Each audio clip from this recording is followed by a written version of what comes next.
బాబా ఏం చేస్తుండు?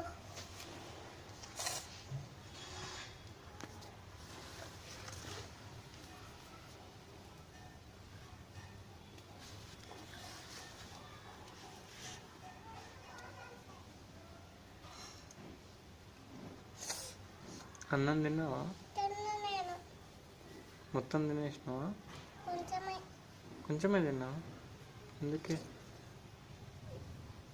కొద్దిగా తినలేవు. కొంచెమే. కొంచెమే తిన్నావా? మొత్తం తినలే? ఎందుకు? ఏమో తినాలి. టీచర్ కొట్టిందా? ఆ, కొట్టిందా? కొట్టలే. కొట్టలే? ఏమన్నది మరి? ఏమన్నా ఉమ్. ఇలా బ్యాగులా బుక్ ఉంది. బుక్ ఇచ్చిందా నీకు? ఆ, వీళ్ళు చెమటలు వస్తున్నాయి నీకు. చెమటలక్క బాగా వస్తున్నాయి. ఫ్యాన్ వేయాలి టీచర్. ఫ్యాన్ ఏమనొద్దా మరి నువ్వు? పిలకలు ఇప్పేసినావా? నొస్తున్నాయి. అయ్యో, నొస్తున్నాయి. అందుకే నొస్తున్నాయి. రబ్బర్ ఏం చేసినావు మరి? రబ్బర్స్ లేచిన బ్యాగ్లు వేసినావా? నొస్తున్నాయి.